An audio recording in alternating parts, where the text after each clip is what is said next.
Hello everyone, welcome back to our channel. NEET PG 2025కి సంబంధించి మీరు ఆంధ్రప్రదేశ్ కానీ తెలంగాణ కానీ కన్నర్ కోటా కానీ మేనేజ్మెంట్ కోటా కానీ లేదు ఆల్ ఓవర్ ఇండియా వైడ్ ఎక్కడ జాయిన్ అవ్వాలనుకున్నా మీ దగ్గర ఉండవలసిన డాక్యుమెంట్ లిస్ట్ ఏంటనేది ఈ పర్టికులర్ వీడియోలో ఎక్స్ప్లెయిన్ చేస్తాం. ఒక్కొక్క డాక్యుమెంట్ గురించి చెప్తాను. అండ్ తెలంగాణ ఆంధ్రప్రదేశ్లో అయితే సో ఆ డాక్యుమెంట్ ఎంత సైజులో ఉండాలి, మీరు డాక్యుమెంట్ వెరిఫికేషన్కి వెళ్ళాలంటే కూడా చెప్తాను. ఈ వీడియోని ఎక్కడా స్కిప్ చేయకుండా చివరిదాకా చూడండి. సో వీడియోస్ని లైక్ చేయండి, మీ ఫ్రెండ్స్కి షేర్ చేయండి. సో మీరు కాలేజ్లో జాయిన్ అయ్యేంత వరకు మన ఛానల్ నుంచి నీట్ పీజీ రిలేటెడ్ ప్రతి అప్డేట్ అనేది వస్తూ ఉంటుంది. సో మీకు యూస్ఫుల్గా ఉంటుంది. డిస్క్రిప్షన్లో టెలిగ్రామ్ గ్రూప్ ఉంటుంది. ప్రతి ఒక్కరూ జాయిన్ అవ్వడానికి ట్రై చేయండి. మీతో పాటు కౌన్సిలింగ్లో పార్టిసిపేట్ చేసే 3000 మంది స్టూడెంట్స్ అక్కడ ఉంటారు. సో మీకు ఏమైనా డౌట్స్ ఉన్నాయి అనుకోండి, అక్కడ డిస్కస్ చేయొచ్చు. నేను కూడా మీ డౌట్స్కి రిప్లైస్ అయితే ఇస్తాను. అండ్ మీతో పాటు పార్టిసిపేట్ చేసే వాళ్ళు, వాళ్ళ ఇంట్రెస్టెడ్ బ్రాంచెస్ ఇవన్నీ కూడా మీరు తెలుసుకోవడానికి యూస్ఫుల్గా ఉంటుంది. లేదు అనుకుంటే ఇన్స్టాగ్రామ్లో కూడా ఫాలో అవ్వచ్చు. సో వాట్సాప్ ఛానల్ కూడా ఉంటుంది. లేదు సార్ మీతో మేము పర్సనల్గా మాట్లాడతాం, మెంటర్షిప్లో జాయిన్ అవుతామంటే విజన్ అప్డేట్ నుంచి నీట్ పీజీ గైడెన్స్ ఉంటుంది. మిస్టేక్స్ చేసి కౌన్సిలింగ్ని రాంగ్గా అర్థం చేసుకొని మిస్టేక్ చేయకండి. సో విజన్ అప్డేట్ మెంటర్షిప్లో జాయిన్ అవుతే నా పర్సనల్ నెంబర్ ఉంటుంది, నాతో మీరు మాట్లాడవచ్చు. వాట్సాప్ గ్రూప్ ఉంటుంది. మీకు యూనివర్సిటీ రిలేటెడ్ అప్డేట్ ఏది కూడా మిస్ అవ్వరు. సో ప్రతి అప్డేట్ని అక్కడ పోస్ట్ చేస్తాము. And vision update website access ఇస్తాము. ఓకేనా? రూల్స్ ఏంటి, రెగ్యులేషన్స్ ఏంటి, కన్నర్ కోటా నుంచి మేనేజ్మెంట్ కోటాకి ఎలా వెళ్ళాలి, మేనేజ్మెంట్ కోటా నుంచి కన్నర్ కోటాకి ఎలా వెళ్ళాలి, ఆల్ ఇండియా కోటాలో ఎలా జాయిన్ అవ్వాలి, డిఎన్బి సీట్స్ ఎక్కడెక్కడ ఉన్నాయి, వాటి కట్ ఆఫ్స్ ఏంటి, ప్రీవియస్ ఇయర్లో ఎలా కట్ ఆఫ్ ఉంది, ప్రజెంట్ మెరిట్ ఎలా ఉంది, ఇవన్నీ కూడా విజన్ అప్డేట్ నుంచి ఎక్స్ప్లెయిన్ చేస్తాము. సో జాయిన్ అవ్వడానికి ట్రై చేయండి. లాస్ట్లో జాయిన్ అవుతాం, మిస్టేక్ చేస్తాము. ఈ మిస్టేక్స్ మనకు సాల్వ్ చేయాలంటే అప్పుడు అవ్వకపోవచ్చు. సో ఎవరో ఒక మెంటర్ని చూజ్ చేసుకోండి. ఒక ఎక్స్పర్ట్ మీకు వెనకాల ఉంటే, మీకు బ్యాక్ బోన్ లాగా ఉంటే మీరు కౌన్సిలింగ్ని చాలా స్మూత్గా హ్యాండిల్ చేయొచ్చు. ఓకే, సో మనం కౌన్సిలింగ్లోకి వెళ్తే ఆల్ ఇండియా కోటా అయినా, ఆంధ్రప్రదేశ్ అయినా, తెలంగాణ అయినా మీకు ఉండవలసిన బేసిక్ డాక్యుమెంట్స్ ఏంటి చెప్తాను. అండ్ ఆంధ్రప్రదేశ్ తెలంగాణలో సో కన్వర్ కోటాలో, మేనేజ్మెంట్ కోటాలో ఎక్స్ట్రా డాక్యుమెంట్స్ ఏంటనే చూద్దాం. సో ఫస్ట్ ఆంధ్రప్రదేశ్కి సంబంధించి convener quota, management quota discuss చేసిన తర్వాత సో తెలంగాణకు సంబంధించిన కన్వర్ కోటా, మేనేజ్మెంట్ కోటా చెప్తాను. లాస్ట్లో ఆల్ ఇండియా కోటాకి మీరు ఏమేమి డాక్యుమెంట్స్ సబ్మిట్ చేయాలని చెప్తాను. ఓకేనా? సో మీకు తెలంగాణ కానీ ఆంధ్రప్రదేశ్లో కానీ కౌన్సిలింగ్కి మీరు వెళ్ళాలనుకుంటే డాక్యుమెంట్స్ అనేవి మీరు ఆన్లైన్ అప్లికేషన్తోనే సబ్మిట్ చేయాల్సి ఉంటుంది. ఓకే, సో ప్రతి డాక్యుమెంట్. సో ఇప్పుడు నేను చెప్తున్నది ఏపీ కన్వర్ కోటాకు సంబంధించి. సో ఏపీ కన్వర్ కోటాకి ఎవరు ఎలిజిబుల్ సార్ అనేది ప్రీవియస్ వీడియోలో చెప్పాను. ఎవరైతే ఏపీలో ఎంబీబీఎస్ చేశారో వాళ్ళు ఎలిజిబుల్. ఎవరైతే ఏపీ డొమిసైల్స్ అయ్యుండి సో అదర్ కంట్రీలో కానీ అదర్ స్టేట్లో కానీ ఎంబీబీఎస్ చేశారో వాళ్ళు కూడా ఎలిజిబుల్. తెలంగాణ వాళ్ళు ఏపీలో ఎలిజిబుల్ కాదు. సో ఇప్పుడు మీకు ఉండాల్సింది NEET PG 2025 score card, rank card ప్రతి ఒక్కరు డౌన్లోడ్ చేసుకోండి. సాఫ్ట్ కాపీని సేవ్ చేసుకొని పెట్టుకోండి, మళ్ళీ కావాలంటే రాదు. ఇది మనకు 500 KB పీడిఎఫ్లో ఉండాలి, 500 KB బిలో పీడిఎఫ్ ఉండాలి. అండ్ ఒరిజినల్ డిగ్రీ, ఓకేనా, మీకు ఎంబీబీఎస్ ఒరిజినల్ డిగ్రీ సర్టిఫికేట్ ఉండాలి. అది మనకు 500 KB పీడిఎఫ్లో ఉండాలి. Okay, so study certificates nothing but bonafide certificate, MBBS study certificate ఉండాలి. సో 500 KB ఉండాలి. కొంతమంది వేరే కంట్రీలో చదివి ఉంటారు కదా, వాళ్ళకు ఉండట్లేదు. సో అక్కడ నుంచి ఏదైనా లెటర్ ఉంటుందా, ఆ లెటర్ ఫార్మాట్ ఏదైతే ఉందో అది పెట్టడానికి ట్రై చేయండి. అండ్ అదేవిధంగా ఇంటర్న్షిప్ సర్టిఫికేట్. సో మీకు లాస్ట్ డేట్ వచ్చేసరికి ఇంటర్న్షిప్ క్లోజింగ్ డేట్ నీట్ పీజీకి ఎలిజిబుల్ అవ్వడానికి 31 జూలై 2025. సో ఆలోపు ఉందా లేదా ఉంటే ఆ పీడిఎఫ్ని మీరు అప్లోడ్ చేయాల్సి ఉంటుంది. ఓకేనా? అదేవిధంగా ఎవరైతే సిద్ధార్థ మెడికల్ కాలేజ్ చదువుకున్నారో, స్పెషల్గా ఓన్లీ సిద్ధార్థ మెడికల్ కాలేజ్ చదువుకున్నారో వాళ్ళు 6th క్లాస్ నుంచి ఇంటర్మీడియట్ వరకు స్టడీ సర్టిఫికేట్స్ ఏవైతే ఉన్నాయో ఒకే పీడిఎఫ్ లాగా చేసి అప్లోడ్ చేయాలి. సో అది కూడా మనకు 500 KB బిలో ఉండాలి. ఓకే, దాంతోపాటు మెడికల్ రిజిస్ట్రేషన్, ఓకేనా, సో మీ రిజిస్ట్రేషన్కి సంబంధించిన సర్టిఫికేట్ ఏదైతే ఉందో సో ఆ పీడిఎఫ్ కావాలి. సో అది పర్మనెంట్ కానీ టెంపరీకి సంబంధించి ఏది ఉంటే అది పెట్టేసేయండి. సో మీరు ఆంధ్రప్రదేశ్ తెలంగాణ అయినా మీ దగ్గర ప్రజెంట్ ఏది అవైలబుల్గా ఉందో అది పెట్టడానికి అయితే ట్రై చేయండి. ఓకే, సో నెక్స్ట్ వచ్చేసరికి ఎవరైతే నాన్ లోకల్ క్యాండిడేట్స్ ఉంటారో, లోకల్ క్యాండిడేట్స్ కాదు, ఎవరైతే ఎంబీబీఎస్ చేశారో వాళ్ళు కాదు, ఎవరైతే నాన్ లోకల్స్ అంటే ఆంధ్రప్రదేశ్ డొమిసైల్స్ అయ్యుండి ఎంబీబీఎస్ వేరే స్టేట్లో కానీ వేరే కంట్రీలో కానీ చేసిన క్యాండిడేట్స్ ఎవరైతే ఉన్నారో సో వాళ్ళు 10 years రెసిడెన్సీ ప్రూఫ్ కానీ, వాళ్ళ స్టడీ డాక్యుమెంట్స్ కానీ, లేదు వాళ్ళ పేరెంట్స్ యొక్క స్టడీ డాక్యుమెంట్స్ కానీ అప్లోడ్ చేయాల్సి ఉంటుంది. ఓకే, అది అప్లోడ్ చేయాలి. అది కూడా మనకు బిలో 500 KB ఉండాలి. క్యాస్ట్ SC ST BC ఎవరైతే ఉన్నారో మీరు లోకల్ క్యాస్ట్ సర్టిఫికేట్, ఇప్పుడు బీసీ అనుకోండి, ఓబీసీ కాదు, స్టేట్లో బీసీ ఏనా, బీనా, సీనా, డీనా ఆ డాక్యుమెంట్ అనేది అప్లోడ్ చేయాలి. మైనారిటీ వాళ్ళైతే మైనారిటీ సర్టిఫికేట్, బీసీఈ సర్టిఫికేట్ సరిపోతుంది. లేదు అనుకుంటే డిస్ట్రిక్ట్ మైనారిటీ ఆఫీసర్ ఉంటారు, అక్కడ నుంచి మీరు మైనారిటీ సర్టిఫికేట్ అనేది తీసుకోవడానికి ట్రై చేయండి. And mandatory residency proof, Aadhaar card, ఓకేనా, so current residential proof, sir మేము ఉండేది ఒక దగ్గర, ఆధార్లో ఏముంది, ఆధార్ ఏది ఉంటే అది పెట్టేసేయండి. పీడబ్ల్యూడీ క్యాండిడేట్స్ ఉంటే పీడబ్ల్యూడీ సర్టిఫికేట్. సో ఇప్పుడు పీడబ్ల్యూడీ సర్టిఫికేట్తో పాటు యూడిఐడి అనేవి కొత్తగా తీసుకొచ్చారు. సో ఫిజికల్ హ్యాండిక్యాప్డ్ వాళ్ళకి ఆ సర్టిఫికేట్. సో అదేవిధంగా ఎంబీబీఎస్ టీసీ, ఓకేనా, మీరు ఎంబీబీఎస్ ఎప్పుడైతే కంప్లీట్ చేస్తారో మీకు ట్రాన్స్ఫర్ సర్టిఫికేట్ ఇస్తారు, దాంతోపాటు మైగ్రేషన్ కూడా ఇస్తారు.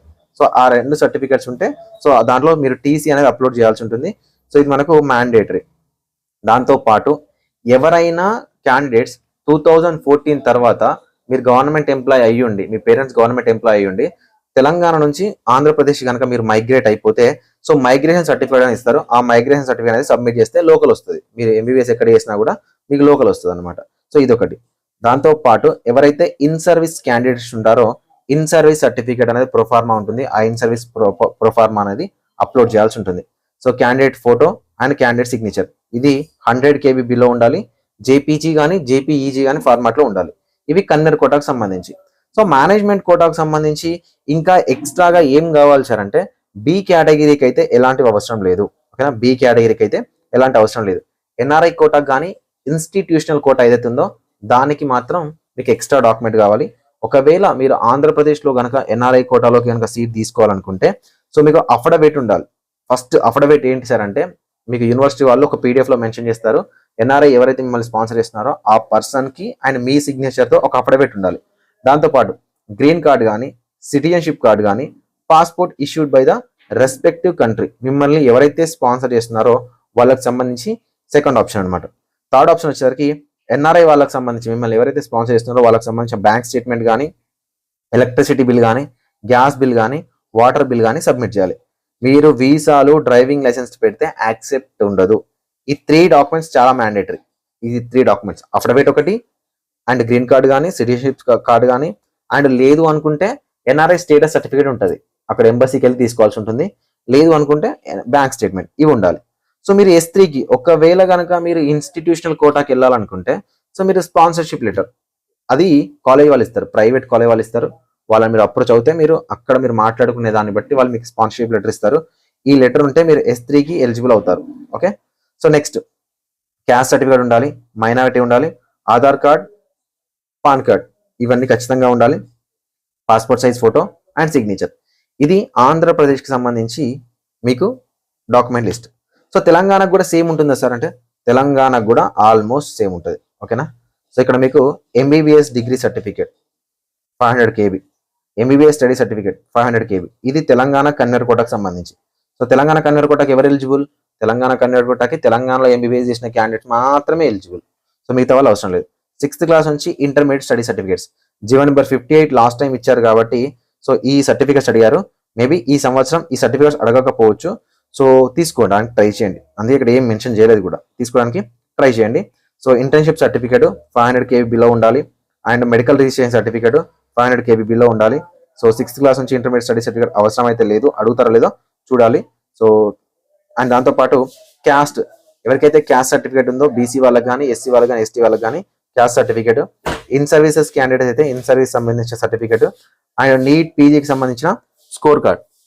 దాంతోపాటు Aadhaar card mandatory, minority certificate అనేది చాలా mandatory and passport size photograph and signature. Sir ఇక్కడ మనకు రెసిడెన్సీ అవసరం లేదా సార్ తెలంగాణలో అంటే తెలంగాణలో యూఎన్ఆర్ అంటే అన్రిజర్వ్ సీట్స్ కానీ నాన్ లోకల్ క్యాండిడేట్స్ కానీ సీట్స్ లేవు. సో కాబట్టి ఎలాంటి రెసిడెన్సీ ప్రూఫ్ అనేది సబ్మిట్ చేయాల్సిన అవసరం అయితే లేదు. ఓకే.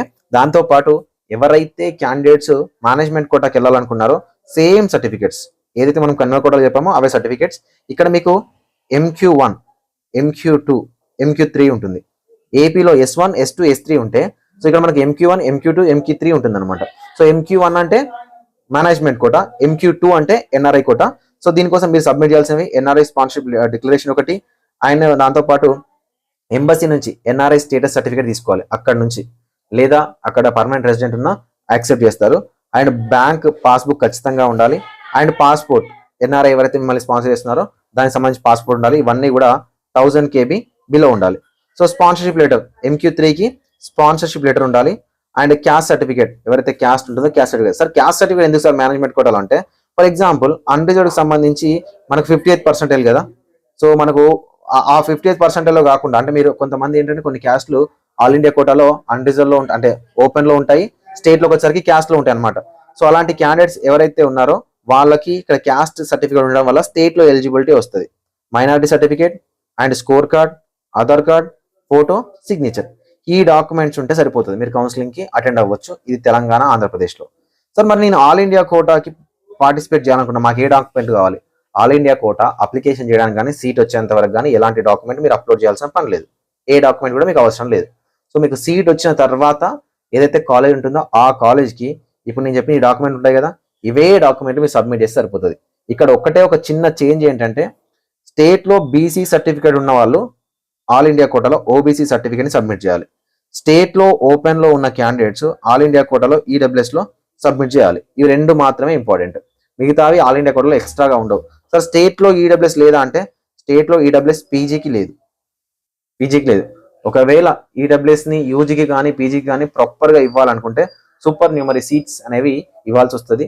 సో ఈ సంవత్సరం ఎలాంటి డెసిషన్ తీసుకుంటారని చూడాలి, ఈడబ్ల్యూఎస్ కోటా ఉంటుందా లేదా అనేది చూడాలి. ఓకేనా? Thank you for watching this video. ఈ వీడియో మీకు నచ్చింది అనుకుంటున్నాను. నచ్చితే మీ ఫ్రెండ్స్ గ్రూప్లలో కానీ మీ టెలిగ్రామ్ గ్రూప్లలో కానీ షేర్ చేయండి, సో దట్ వాళ్ళకి హెల్ప్ఫుల్గా ఉంటుంది. Thank you so much.